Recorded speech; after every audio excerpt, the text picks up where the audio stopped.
Hello, welcome to Sky's Sweaty Record Review, episode 157, the only first listen new music review show hosted by a French professor immediately after leaving the gym. So, I've reviewed Segall, don't know how I pronounce his name, Segall before. I reviewed one of his cover albums. And the thing that I noticed in the reaction to that video and just in my research since then is that this guy is actually pretty important. I sort of made a mistake / good idea, and I looked up the reviews of this record before I listened to it. Now, generally, I never do that, okay? I don't like it influencing how I feel. I don't like it telling me things. I try to go in and just listen to the record just naked, Well, not naked, they'd kick me out of the gym. But I try to listen to it just with no preconceptions. But I figured since I'd already listened to this guy's albums before, I would do this. And it actually ended up being pretty useful, and I think it's going to make this a better video. The name of the album is First Taste. And the main thing that I noticed in my pre-listening research, although again, I don't do research for this show, it's one of the primary things, but anyways, the things that I read in the reviews, one is that he's very prolific, that he just releases like tons of albums, and all the music critics seem to know who he is, and the very important guy with a sort of not quite retro, but very hard rocking garage rock sound, flirting with psychedelia. And so that often in these critics' minds, and I think makes sense, brings up this question of the death of rock. And as I've talked about incessantly on this channel, rock and roll is not dead, you are. By that, I mean, if you say that rock and roll is dead, it's just because you don't listen to new music. It's because your music taste calcified when you were 24 to 26 years old, and your mind is closed and you're an old man and you should just die. That's my opinion when people say rock and roll is dead.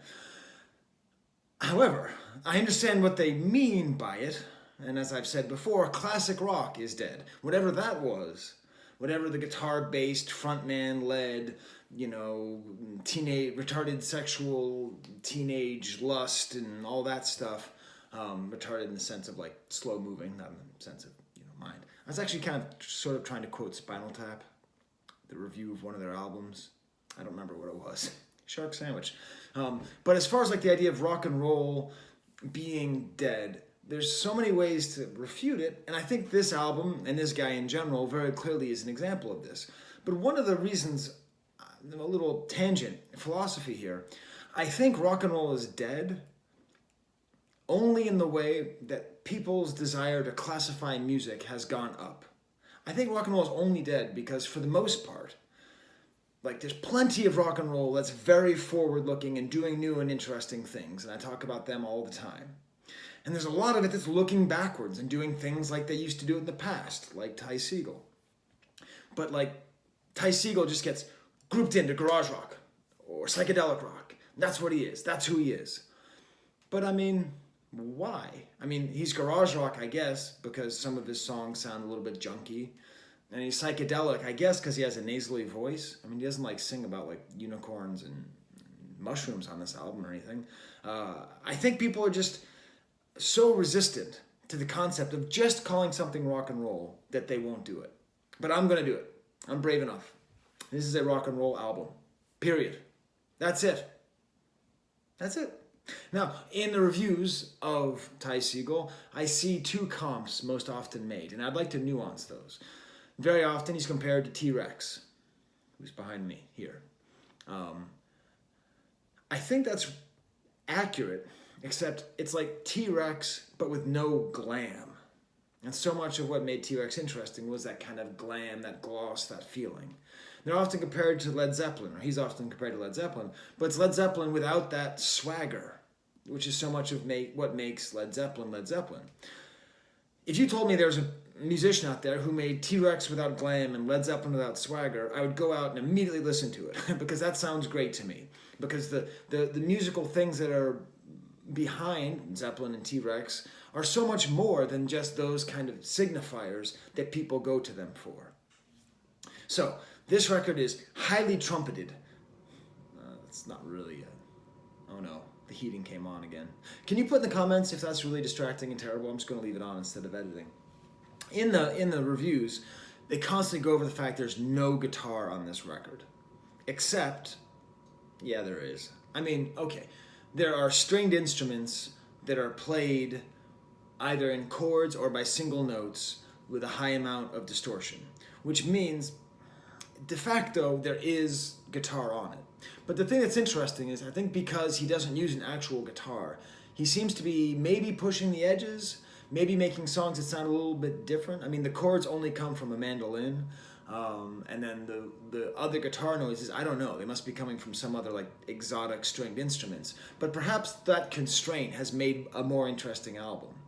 I was surprised that at no point was I sick of this record, and I'll tell you why as I go on with my review.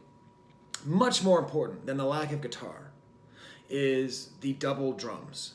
So I don't know why, but oh my god, I hope this catches on. I hope people do this. I hope he releases more albums like this. Left channel, right channel, two different drummers playing at the same time. And this really propels the album forward. I don't know if it's used to make up for the lack of power rock guitar. I don't know what. But having mostly plucked notes on string instruments with his nasally voice, with the double drums, is an extremely satisfying rock and roll experience. So what I'm going to do now is a different kind of Sky's Stamp, best track.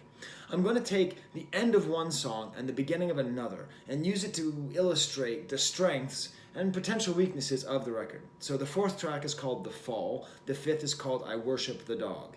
So I'm going to play you The Fall. It has an awesome drum solo. Basically any album that has a drum solo, I'm so sick of there not being drum solos. I love drum solos. You can hear the way that he manages to go in and out of the drum solo, to have the two drums work, to have a pretty interesting melody as he sings, and then leads into I Worship the Dog, which is more of the experimental side, has a very kind of cool, junky, not junky like heroin junkie, but like junky like, garage, plunky sound. And it goes into quite an interesting chorus and my favorite lyrics on the song. So here's a taste. Oh, Jesus. That actually wasn't. The name of the album is First Taste, but that was not my intention, was to make a pun. But now it is. Here's a taste of Ty Segall. See it if you're going to like it at all. Give it a tie. All right, I'll stop. The Fall. Okay, so it's a couple days after I recorded this, and I don't know how to get around this. So I've recorded all this cool music, and I'm trying to actually promote these guys. But the record company doesn't know that, and I guess the robots and stuff, they don't know that I'm not just stealing this music. So here I am, this is the drum solo right here. I'm actually imitating it. I'm doing it pretty well, but I couldn't play it without getting a copyright strike and having the whole thing blocked in every country. So I'm just gonna have to stare at myself drumming like an idiot here. I don't know how to get around this copyright stuff. I think I have to keep it under 15 seconds. So what I'm going to do once I'm done doing whatever I'm doing here, I'm going to actually leave 15 seconds of it later of the end of this song.